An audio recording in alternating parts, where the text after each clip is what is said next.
Hop, davom etamiz. Selslar narxi yo'q, Trexlar narxi yo'q. Hammasi bir xil bular. Narxni qo'ymagan. Hop. O'zbekiston uchun qiziq mashinalar. O'zbekistonda mashinalar narxi tushyapti. Hali Koreya bilan bir xil qoladi. 2012-yil qancha 130 ming yurgan 4 million 200 ming won mashinamiz. Kia Morning. Ochiq bo'lsa kerak mashina, beskulchovoylari bor ekan, yo'q. Beskulchovoy holati yomon emas, yaxshi. Bu yoqda Trax degan mashina. O'zbekistonda Chevrolet tomonidan ishlab chiqarilmaydi, sotuvda yo'q. Chetdan olib kelganlar bo'lmasa, Trax sotuvda yo'q mashina. 2024 qancha yurgan bu? 10 ming yurgan ekan. 23 million 900 ming won. 10 shunda qancha bo'ladi? 23 million 900 ming bo'lsa 24 millionda oladigan bo'lsak, 24 million bo'lsa bu yoqda 16 mingmi 17 ming bo'ladi dollar kursiga chiqib.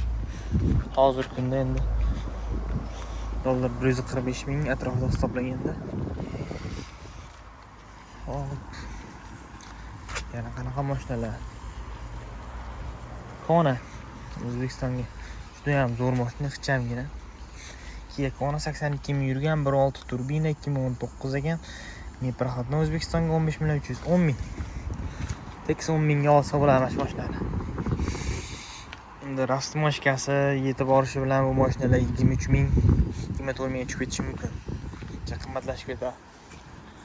Hop, Hyundai Avante bo'lishi kerak bu. O'zbekistonda Elantra deyiladi.